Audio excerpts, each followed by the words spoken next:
As eleições de 2026 no estado de São Paulo prometem reviravoltas. E a mais recente pesquisa do Real Time Big Data, realizada nos dias 2 e 3 de outubro, com 1.500 entrevistas, margem de erro de 3 pontos percentuais e nível de confiança de 95%, revelou movimentos que podem redefinir a disputa pelo Palácio dos Bandeirantes e pelas duas cadeiras no Senado.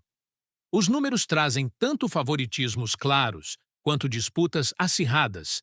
Além de um dado essencial, os dados acerca da aprovação ou rejeição de quem já está no poder. Você está no central das urnas, o espaço que traduz a política brasileira de forma clara e direta. Por isso, fique comigo até o fim, porque vamos mostrar quem dispara na frente, quem corre por fora e como a opinião do eleitorado sobre Lula, Bolsonaro e Tarcísio pode pesar diretamente no resultado. E já quero saber de você. Quem você acha que tem mais força para vencer em São Paulo em 2026? Para começar, vamos aos cenários da corrida para o Palácio dos Bandeirantes, que ganha cada vez mais destaque, visto que, apesar de, em seus últimos pronunciamentos, alegar que concorrerá à reeleição, o futuro do governador Tarcísio de Freitas ainda está indefinido, sendo que sua decisão influenciará não só os rumos do Estado, mas também os rumos do país. Me conta nos comentários, você acha que Tarcísio deveria concorrer à reeleição ou ao Palácio do Planalto? No primeiro cenário testado, o governador Tarcísio de Freitas, do Republicanos, em posição extremamente confortável, aparece com 52% das intenções de voto, mais que o triplo do segundo colocado, o ex-governador Márcio França, do PSB, que marca 16%. Em seguida, surgem a deputada federal Érica Hilton, do PSOL, com 10%, e o ex-prefeito de Santo André, Paulo Serra, do PSDB, com 8%. Mais atrás está o ex-presidenciável Felipe Dávila, do Partido Novo, com apenas 3%. Já os votos nulos e brancos somam 6%, enquanto 5% não souberam responder. Esse resultado deixa claro que, na ausência de grandes adversários, Tarcísio tem hoje um eleitorado consolidado que o colocaria no caminho para a reeleição. No segundo cenário, porém, o quadro se modifica. Quando o ex-governador e atual vice-presidente Geraldo Alckmin, do PSB, é incluído, Tarcísio ainda lidera, mas sua vantagem cai. Ele aparece com 47% contra 26% de Alckmin. Érica Hilton mantém os 10% do último cenário. Paulo Serra fica com 7%. Felipe Dávila cai para 2%, enquanto 5% optam por nulo ou branco e 3% não sabem. Aqui já vemos que Alckmin ainda é um nome competitivo, capaz de reduzir a folga do atual governador. O terceiro cenário testa o nome do prefeito de São Paulo, Ricardo Nunes, do MDB. Ele surge na frente com 34%, seguido por Márcio França, com 20%, enquanto Érica Hilton mantém seus 10%. Paulo Serra aparece com 9%.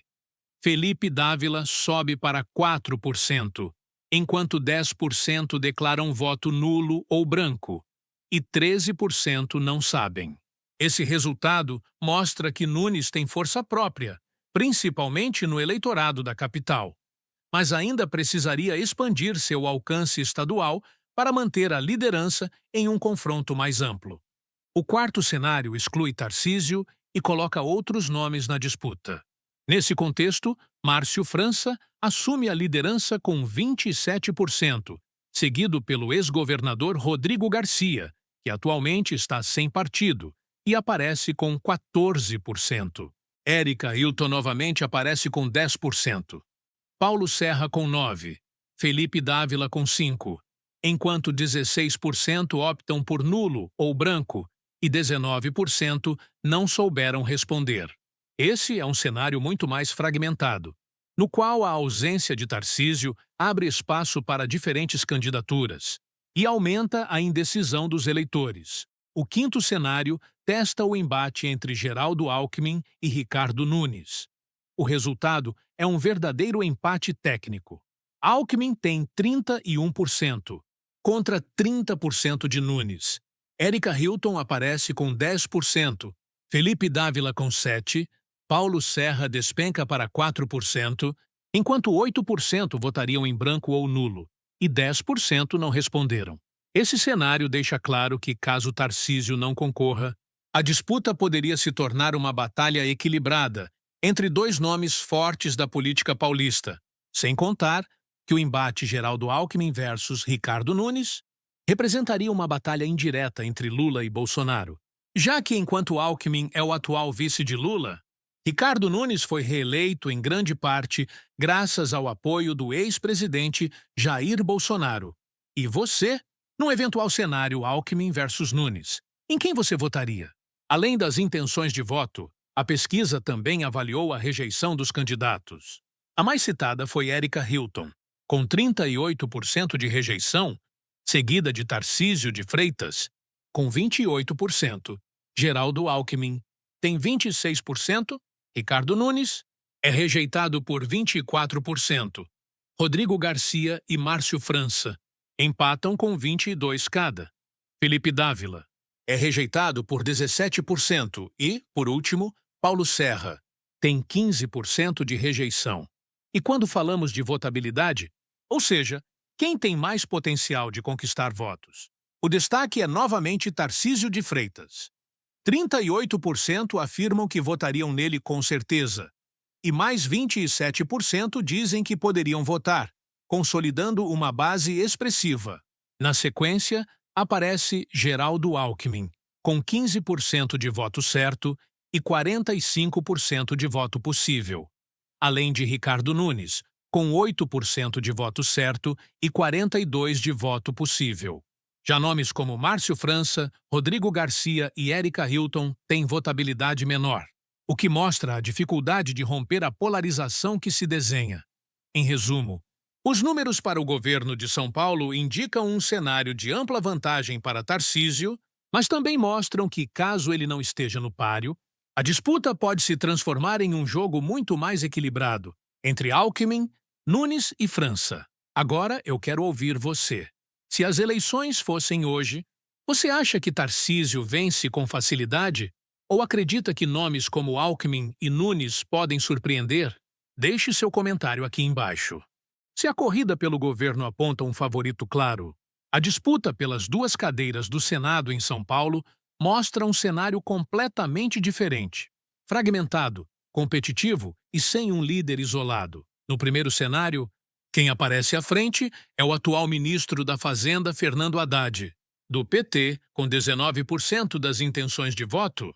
Em seguida, o atual secretário de Segurança Pública, Guilherme Derrite, do PP, registra 16%. Na terceira posição, o ex-ministro do Meio Ambiente, Ricardo Salles, do Partido Novo, empata com a atual ministra do Meio Ambiente, Marina Silva, da Rede, ambos com 12%. Já a senadora Mara Gabrilli, do PSD, e o ex-prefeito de Santo André, Paulo Serra, do PSDB, ficam com 7% cada. Além disso, 13% declararam voto nulo ou branco, e 14% não souberam responder. Quando olhamos para a divisão de votos, lembrando que São Paulo escolherá 2 senadores em 2026, Haddad aparece com 25% no primeiro voto e 13% no segundo, enquanto Derrite soma 17% no primeiro e 14% no segundo. Marina Silva se destaca com 16% no primeiro voto, mas apenas 8% no segundo, e Ricardo Salles aparece equilibrado, com 13% e 12%, respectivamente. Ou seja, o eleitorado distribui suas escolhas e não concentra tudo em um único nome. No segundo cenário, a entrada da ex-prefeita de São Paulo, Marta Suplicy, também do PT, muda bastante o quadro. Fernando Haddad aparece com 18%. Marta empata com Derrite, ambos com 16%, e Ricardo Salles segue com 12%. Paulo Serra marca 8%, e Mara Gabrilli fica com 6%. Os votos nulos ou brancos são 12%, e indecisos também 12%. Quando a divisão de votos é considerada, Fernando Haddad marca 24% no primeiro voto e 13% no segundo, Marta fica com 18 no primeiro e 14 no segundo, enquanto Derrite mantém 17 e 14%. O dado interessante aqui é que a entrada de Marta divide a esquerda. Muitos que dariam seu segundo voto a Haddad migram para ela, deixando o campo mais competitivo. No terceiro cenário, com a presença de Guilherme Boulos, do PSOL, temos uma disputa ainda mais equilibrada. Boulos lidera com 18%, Haddad vem logo atrás com 17% e Derrite aparece na sequência com 16%. Ricardo Salles mantém 12%, Paulo Serra 7%, Mara Gabrilli 6%, enquanto nulos e brancos empatam com os indecisos, ambos com 12%. Na divisão, há um verdadeiro empate. Boulos tem 22% no primeiro voto e 14% no segundo, enquanto Haddad também soma 22% no primeiro e 13% no segundo. Derrite aparece competitivo, com 17% e 14%, e Salles novamente se mantém equilibrado. Esse é o cenário mais polarizado, no qual esquerda e direita aparecem muito próximas, sem espaço para grandes distâncias. Por fim, o quarto cenário introduz Eduardo Bolsonaro, do PL. Haddad segue na frente com 17%, Eduardo aparece com 13%. Marina Silva e Guilherme Derrite empatam com 12%. E Salles vem logo depois com 10%. Mara Gabrilli e Paulo Serra marcam 6% cada. E o senador Giordano, do MDB, tem apenas 1%, enquanto 11% disseram que anulariam o voto e 12% não sabem responder. Na divisão, Haddad mantém a dianteira com 25% no primeiro voto e 13% no segundo. Eduardo Bolsonaro mostra força no campo conservador, com 14% no primeiro e 11% no segundo voto. Marina Silva ganha fôlego no primeiro voto, com 16%, o mesmo patamar de Derrite, que soma 10% no primeiro e 14% no segundo. Aqui, o peso do sobrenome Bolsonaro garante competitividade, mas ainda não suficiente para tirar Haddad da liderança. O que esses números mostram é que, ao contrário do governo, a disputa pelo Senado está totalmente em aberto. Haddad aparece bem posicionado no primeiro voto, mas não concentra o segundo, o que pode abrir espaço para nomes como Boulos, Derrite, Marta ou até Eduardo Bolsonaro. Tudo indica que a decisão ficará para os últimos meses da campanha, quando alianças e a influência de Lula, Bolsonaro e Tarcísio devem pesar diretamente no resultado. E agora eu quero saber de você. Se tivesse que escolher hoje, quem seriam os 2 nomes que você colocaria no Senado por São Paulo? Se os cenários de intenção de voto apontam favoritos e disputas abertas, a pesquisa também mostra como o eleitor avalia quem já está ou esteve no poder. E isso ajuda a entender de onde cada candidato parte. Começando por Tarcísio de Freitas, governador de São Paulo, ele aparece com 61% de aprovação, contra apenas 33% de desaprovação, enquanto 6% não souberam responder. Quando perguntados sobre a avaliação do governo, 40% classificam como ótimo ou bom, 31% como regular e 27% como ruim ou péssimo. Esses números confirmam o que vimos nos cenários eleitorais. Tarcísio mantém uma base sólida e bem avaliada, condição que o coloca como favorito, tanto para a reeleição quanto para projetos maiores em 2026. Já o presidente Luiz Inácio Lula da Silva enfrenta um cenário muito mais desafiador em São Paulo. Sua aprovação é de apenas 42%, enquanto a desaprovação alcança 54%, com 4% que não souberam responder. Na avaliação de governo, 31% classificam como ótimo ou bom, 24% como regular e 42% como ruim ou péssimo. Isso significa que, no maior colégio eleitoral do país, Lula enfrenta um terreno hostil, o que pode comprometer o desempenho de seus aliados nas urnas. O ex-presidente Jair Bolsonaro, por sua vez, mostra um eleitorado dividido quase ao meio. 47% aprovam sua gestão passada, enquanto 49% desaprovam, com 4% que não souberam responder. A avaliação segue a mesma lógica. 34% consideram seu governo ótimo ou bom, 29% regular e 35% ruim ou péssimo.